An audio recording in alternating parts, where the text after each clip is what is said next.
This is the Non-Microwave Truth, a time of grace production, and I am CL Whiteside. Don't forget, you can tell your friends about this podcast. It's on Apple, Spotify, wherever you can get a podcast, and it's even on YouTube. So share away, please. And hallelujah, praise the Lord. You could be doing a lot of different things, but you chose to tune into the Non-Microwave Truth. Let's get to it. First world problem question today. Remember, our culture is all about how fast can I have it? I gotta have it now. I want to put it in the microwave and speed up the process. You can't always do that. But if you were posed with this question, and it could happen, what would you choose? 2 years of prison would make you a millionaire, or you keep living the life that you live now. What would you choose? 2 years of prison to be a millionaire, or you keep living the life that you currently live? I thought about this because in getting ready for this podcast and taking my notes and all that stuff, I was looking at Joseph's life. I'm talking about Joseph in Genesis, the Joseph who was falsely accused of rape, and he got thrown into prison. He got locked up, but he came out. He was second in command in the greatest nation. And I'm like, man, what would I trade off 2 years of prison to have that fame, to have that money, to have that status?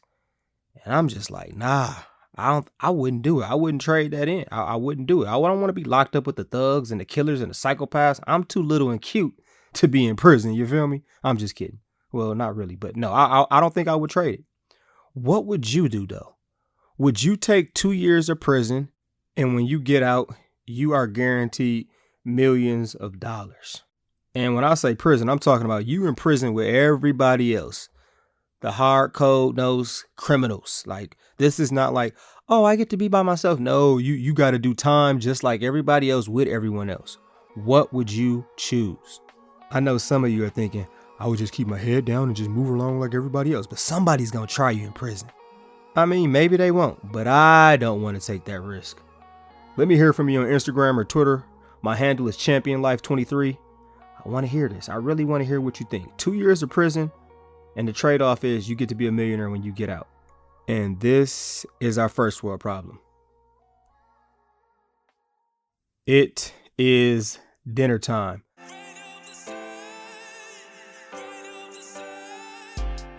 The title of our episode today is Riches to Rags. You know the phrase rags to riches, but nah, we talking about riches to rags. America had a dream. What is the American dream? Rags to riches. The American dream is going from nothing and making yourself into something, making moves to be on top. The picture perfect life is painted with money, stuff, wealth. You got to have some stuff. You got to have some wealth. That is the American dream. People move to America because of this sole idea or philosophy. The American dream is all about living comfortably, making life easier. I mean, I just want to have a couple of cars. I just want to have a couple of houses. I want to have a house, a vacation home, a real home, and maybe just a getaway home. Or how about, I just want to put myself in a position to give my kids the things that I didn't have. I just want to give my kids the world. Or, I just want to buy my parents a house, or I want to buy my parents a car. And none of those desires are just flat out bad. But the question I have for you is, what if that's not God's dream for you? And talking to students and just talking to people in general, they pick certain jobs or they have these ideas and it's focused on getting money, getting more stuff. And when I challenge them with that question of, what if God doesn't want that for you? I've gotten responses back like, why would God allow me to desire this? Or, why would God allow me to envision this? And I'm just like, everything you desire or envision is not from God. That could easily be from your flesh. And then, sometimes people say, why does God allow some people to be rich? Like, why not me? Why can't I have a Benz? Why can't I travel the world and just get a mani and pedi whenever I want to and not have to work? Or this is a good one too. When people take this phrase from the Bible and they say doesn't it say in the Bible, if you're obedient, God will allow you to prosper and be blessed? And I know some preachers make a killing off of that. Walk in obedience to all that the Lord your God has commanded you, so that you may live and prosper and prolong your days in the land that you will possess. That's Deuteronomy 5 verse 33. And what the Lord is telling you is if you do right by him, he will do right by you, and he will give you the money, he will give you the car, he will give you the job that you desire. And it's like, that's not necessarily true. The blessings God gives us doesn't always mean a money thing. It doesn't always mean more stuff. It doesn't mean that you will be rich from an earthly standpoint. You can be rich in some other ways that God can bless you with, but it doesn't always mean from the stuff that the world tells you makes you rich or the world deems as successful. But is that your favorite kind of message? And on this episode of Riches to Rags, I gotta ask you this question, and I want you to think about it. Who had a better life between Joseph and Moses? Joseph's life was more like rags to riches, and Moses' life was more like riches to rags. So think about this. Which life would you prefer for yourself? Like if you got to choose how your life looked compared to these two men, which one would you want it to look more like? Which one had a better life to you? And to break this down and to allow you to be in a position to make an educated answer, we're going to just look at these two gentlemen's life. First, starting with Joseph. Joseph is in Genesis chapter 37 and then 39 through 50. He's in all those chapters. Joseph appears to be like an upper middle class, maybe lower upper class dude, but then he got sold into slavery by his brothers that were jealous of him. Go read about that. We're not going to break that down and talk about that a lot. But yes, he got sold into slavery by his jealous brothers who really wanted to kill him. But one of them was like, nah, hold up, don't kill him. Let's just sell him into slavery. And he ended up in Egypt. Then while he's in Egypt, he was doing what he's supposed to do. He got falsely accused of rape. He got prison time. That's where the first world problem question came from, because he spent at the very least 2 years in prison for a crime he did not commit. He was falsely accused. So the life rundown looks like this. At 17 years old, he was sold into slavery by his jealous brothers. So he gave up his upper middle class or lower upper class life, and he ended up in Egypt. He did at least 2 years of prison time. It could be more than that. But for that 13-year time span, he was working at Potiphar's house, and he also did prison time. And then when he was 30, he became second in command in the greatest nation at that time, which is Egypt, because he could interpret some dreams. God got him out of that, and wham. So that's 13 years of struggling and working and doing some prison time. And part of Joseph being second in command is he had this great plan on how he was going to save Egypt during a massive famine that would happen for 7 years. And in fact, because of what God allowed Joseph to see and for Joseph to know, Joseph had every single nation. He had the entire world coming to Egypt to get food during this famine. Go read about it, though. It's in Genesis chapter 37 and on till about chapter 50. I think chapter 38 talks about somebody else, but the rest is all about Joseph. Go read about it. Now, Joseph, at the age of 39, he had his brothers come to Egypt. That's when he first saw his brothers, the brothers that sold him into slavery. And guess what? They needed Joseph's help. They needed some food from brother Joseph. Now, we focus on the relatability of this story. Like, we love to think how people have treated us wrong. And some of them have. But what we really love about this is we love to think that our struggle will eventually lead to earthly gain. It will lead to earthly fame. It will lead to earthly power. The things that make it hard to relate to this story, though, is that power equates to more responsibility. Joseph forgave those who didn't deserve forgiveness. The people who bite your hands, they preyed on your downfall. The people that not only just wanted to see you fail, but they wanted to see you suffer. They wanted to see you die. Joseph forgave these people. Can you imagine sitting on your throne? You'd have been like, to the dungeon. I remember when you kicked me when I was down and laughed at me and made all those posts. You lied on my name. You tried to ruin my life. Now off with their head. And if you didn't catch on, that means like you would just kill them if you had the chance. Now, some of you are like, I'd take those problems if I would end up being second in command in the greatest nation. It sounds so easy, but it's not. But do you think you would choose his life? Do you think you would choose Joseph's life? Do you think Joseph had a better life? Now, on this episode of Riches to Rags, we got to look at Moses' life. What about Moses' life? This is starting at Exodus chapter 2.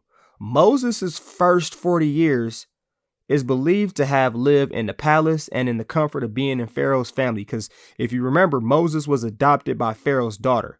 This is during the time period where the Israelites were slaves and the firstborn boys were supposed to be killed.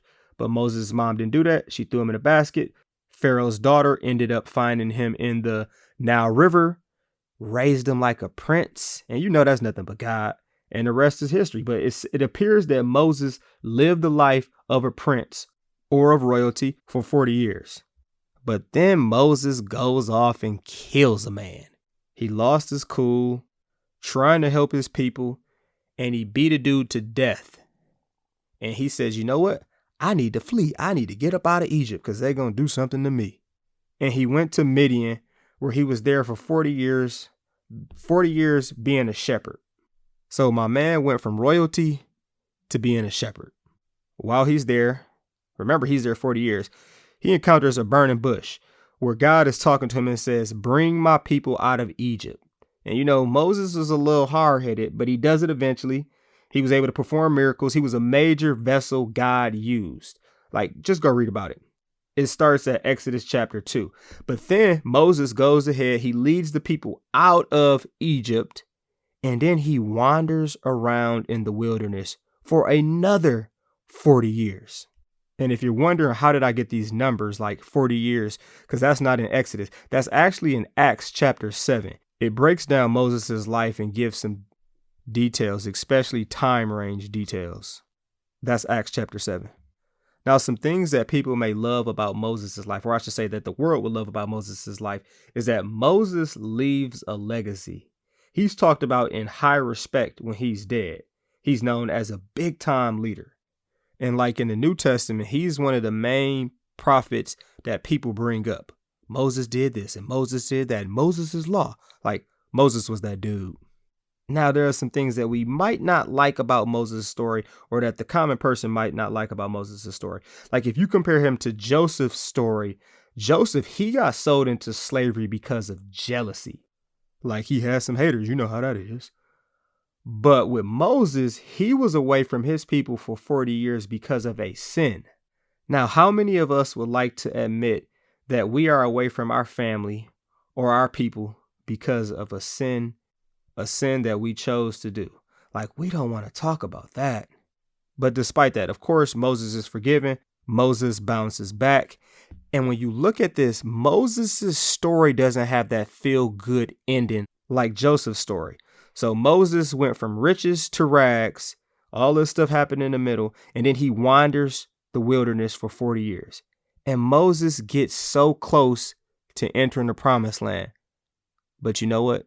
Moses never enters the promised land, and he dies in the wilderness. Like he dies in the wilderness. He led people out of slavery. He led an entire nation out of slavery, did miracles, but he never got to enter the promised land.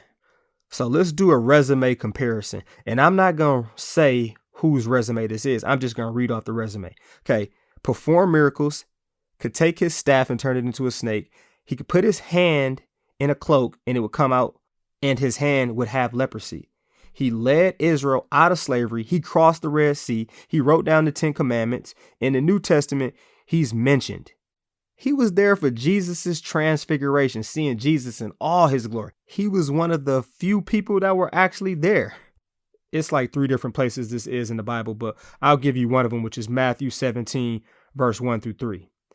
And this person was mentioned a lot in the Old Testament, and he's believed to be the author of the first 5 books of the Bible. All right, that's one resume. All right, the second resume. He could interpret dreams. He was second in command in what is to be believed to be the second greatest nation of that time. He oversaw Egypt's plan to handle severe famine that blessed not just his nation, but blessed the whole entire world. It literally said all the world came to Egypt to get food. Those 2 resumes. The first one was Moses. The one I just talked about was Joseph. Both of these dudes are mentioned in Hebrews 11 for their faith. One has a bigger portion. Go check out who. In Hebrews chapter 11. So who do you think had the better life? Whose life would you prefer personally? Which one do you identify with more? On this episode of Riches to Rags, I have to point out it's less about better and it's just way more about different when we're talking and comparing these two lives. It's way less about better and way more about different. Our culture tells us to base success off of money, fame, and more stuff. Our culture and our world does not want us basing success and blessings off of what God says is success and is a blessing. Like, look at Adam and Eve. They based theirs off of what Lucifer told them. They went against what God told them was a blessing and what God told them was success. That's why they ate the fruit from the forbidden tree. That's why you sin. That's why I sin, because we think that we know best. And our view of success, our perspective on success, I should say, gets messed up and jacked up. It gets microwaved. Now, I want to see if you agree or disagree with this statement. It's better to have little with fear for the Lord than to have great treasure and have inner turmoil. Do you agree or disagree with that statement? And I know some of you want to put the caveat on it like, well, why can't I have great treasure and no turmoil? It's not what it said. And by the way, that's Proverbs chapter 15, verse 16. So I hope you agree with that statement, because that's the Lord talking. Better to have little with fear for the Lord. Now, I got to go back to this. Why are we so enamored with cars or money or multiple homes or eating good or my happiness? It's about my comfort or easiness. It's because we live life by a lie.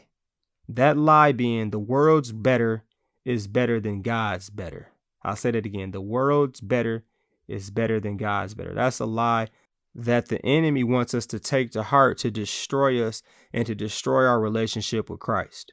That lie will have you chasing all the wrong things and have you mad at God.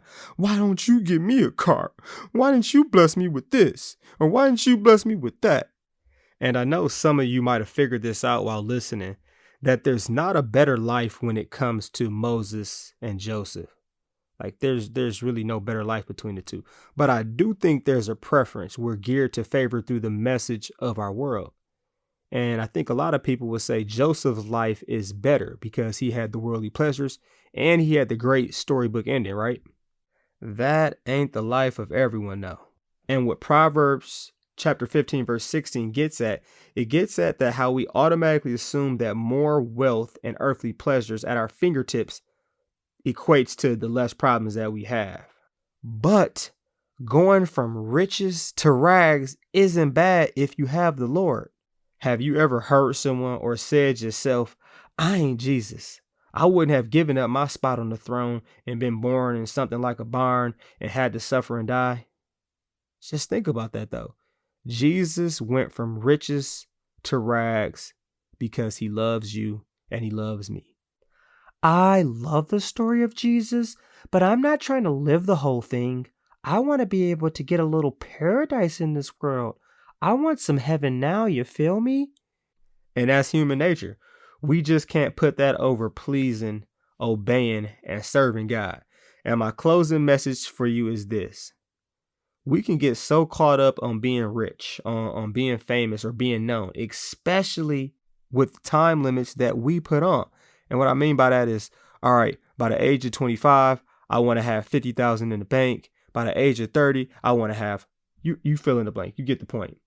But that type of stuff, that makes us miss God's traffic stops. We miss God saying, take this step. We miss key workouts. And what I mean by workouts is we miss the difficulties and the trials and the tribulations that we should be facing that are there to help us grow. Those are growth opportunities that we end up missing. I'll say it again. Riches to rags isn't bad if you have the Lord and the understanding and trust in his plan. We can go from riches to rags or rags to rags. That means stay broke if you didn't catch it.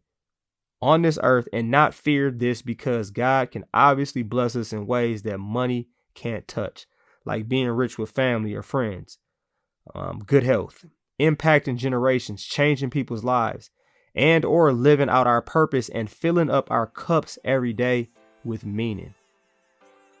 Plus, eternity is a whole lot longer than this earth. Just saying. When you scrolling on social media and you're looking at others' best or looking at TV where money is always highlighted as best, know there is no life you can say for sure that is better than the next. You can't say it's better than your life. Embrace your life. Know that life is more than this earth and the pleasures it provides. You might not be living the American dream, but God's dream and plan for you is way better. We all know we're going to have to deal with some mess, but the idea of as long as we get rich at the end, we'll take it. Rich with what though? Rich when though? I'm rich with peace, hope, and contentment because I know I serve a God that loves the snot out of me and has a purpose that only fits me. I know regardless of what happens in this world, I'll be rich in the next life because Christ blessed me with salvation. When I look at the life of Christ going from riches to rags, that's special. That doesn't make sense, but it does make me reconciled. So when I look at the life, I look at a life like Joseph and I look at a life like Moses's, I know one isn't better than the other. It's just different. Love and embrace the life that God has for you because it's unique, it's special. And in the area that we were really raggedy, our eternal fate, he took our musty, dusty, stanky, sinful rags and replaced it with riches from Christ to all his believers. And this is the non-microwave truth. Thanks for joining me on this episode of Riches to Rags. Peace, punch, Captain Crunch. Say no to drugs and yes to Jesus. I am out.